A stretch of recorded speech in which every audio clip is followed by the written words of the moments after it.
Bienvenue sur Africa 24 dans cette nouvelle édition du Non-Stop Info au sommaire de l'actualité.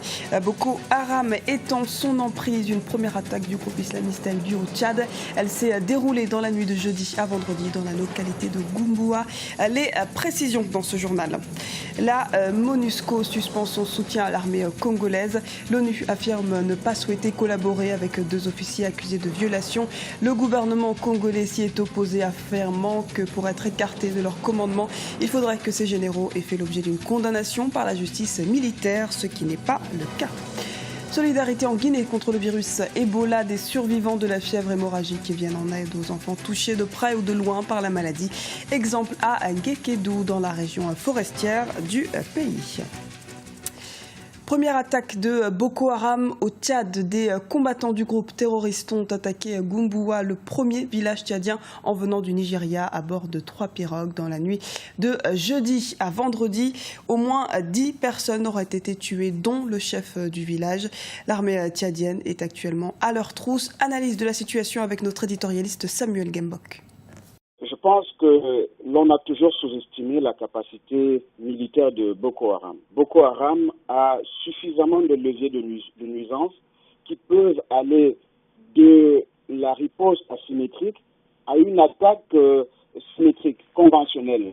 Donc le fait que Boko Haram voit une mobilisation régionale se préciser, s'organiser sérieusement pour contenir sa mobilité, Boko Haram est capable d'utiliser d'autres moyens qui échappent littéralement au contrôle des forces armées et de sécurité. Bien que le Tchad ait une armée puissante sur le plan de la guerre conventionnelle, le Tchad n'est pas épargné des menaces et des frappes asymétriques que Boko Haram peut enregistrer sur son sol. Et donc ce qu'il faut pour apporter de l'aide à cette mobilisation internationale sur le plan militaire, c'est de renforcer les dispositifs de renseignement sur le plan national, d'accroître les équipements et les moyens de défense en termes de protection, de multiplier des opérations de patrouille, de ratissage, de contrôle de zone pour mieux démanteler ces réseaux afin d'anticiper leurs attaques.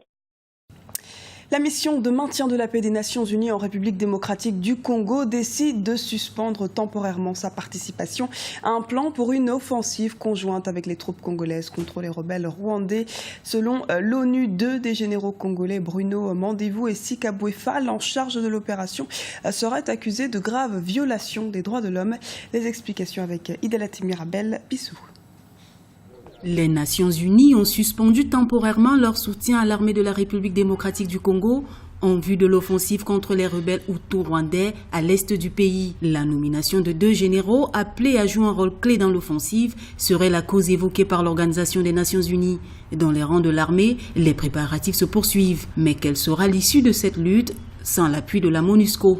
Ce qu'il faut bien voir, c'est que dans un premier temps, effectivement, ça complique la tâche de FARDC, notamment dans leur capacité de projection et d'attaque contre les FDLR. Dans un second temps, effectivement, on risquerait effectivement d'arrêter cette mission faute de ce soutien, de cet appui de la MONUSCO. Mais je pense que la raison va finir par triompher. Un accord va être trouvé entre la RDC et la MONUSCO pour que l'appui aux troupes congolaises contre les FDLR puisse se refaire et aller jusqu'au bout.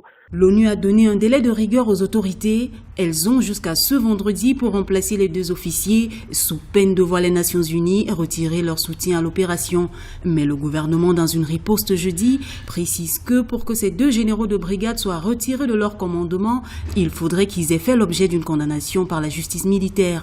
Il va falloir qu'à un certain moment, la République démocratique du Congo rentre effectivement dans l'esprit de la justice pour éviter l'impunité.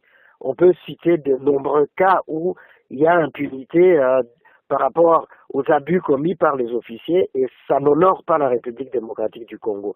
Je pense qu'on arrivera à l'éviction de ces 2 généraux et qu'on nommera d'autres pour la suite de cette opération contre les FDLR. Plusieurs chefs des forces démocratiques de libération du Rwanda sont accusés d'avoir participé au génocide de 1994 et sont recherchés par la justice internationale et Kigali. Ces derniers ont été sommés de rendre les armes au plus tard le 2 janvier dernier, mais à cause des poches de résistance, ils se sont exposés à une opération conjointe entre l'armée congolaise et la MONUSCO.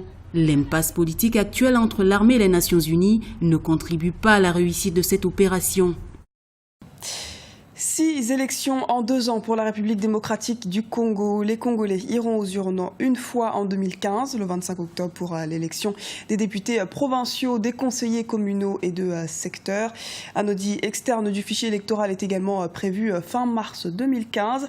Et en 2016, ils seront convoqués pour 5 fois pour un marathon électoral qui ira des sénatoriales le 17 janvier aux législatives et à la présidentielle le 27 novembre. Il faudra encore attendre 10 jours pour connaître les résultats provisoires de la présidentielle. Le nouveau président, quant à lui, est censé prêter serment le 20 décembre 2016. Le Congo veut mettre fin aux pourparlers de Nairobi. Les discussions au Kenya entre Anti-Balaka et ex-Seleka se poursuivent, mais les arguments des délégations présentes dans la capitale kenyane n'ont pas convaincu. Les diplomates de la région se refusent à considérer les pourparlers en cours comme un complément à l'accord de Brazzaville et continuent à les percevoir comme un danger pour l'ensemble du processus de sortie de crise. Les précisions avec Birama Saunera.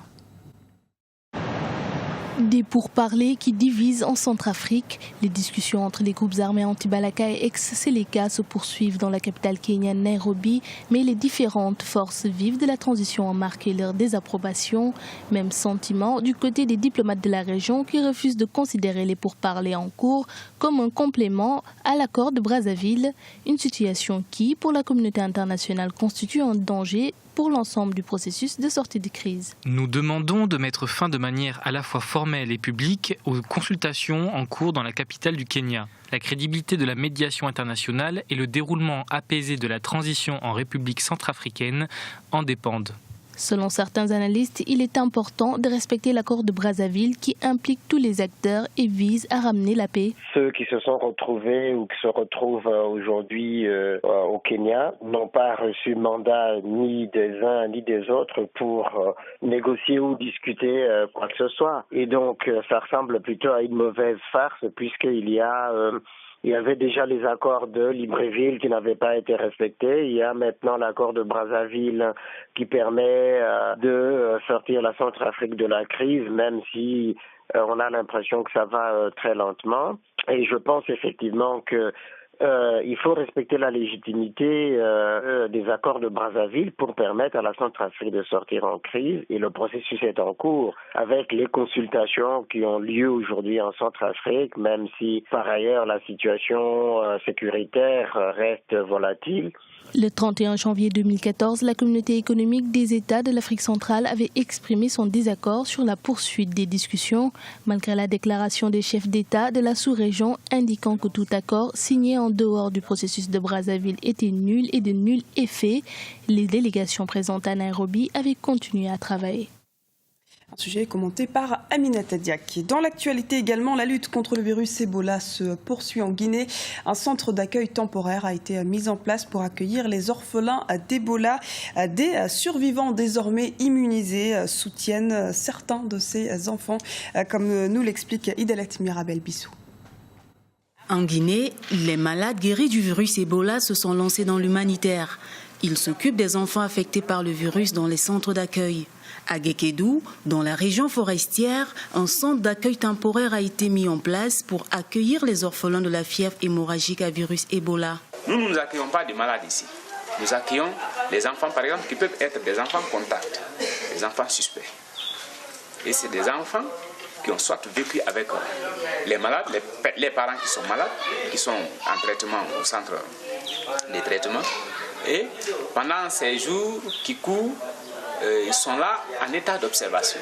Le centre de Guékédou accueille seulement les enfants dont les parents sont infectés par le virus Ebola ou en traitement. Pendant les 21 jours que dure la période d'incubation du virus, ces enfants sont mis en quarantaine. Pendant ce temps, ils sont pris en charge par des volontaires qui ont survécu au virus Ebola. On les prend très bien, on les lave le matin, à midi, à 17h on les lave. Le matin, on nettoie la cour très bien.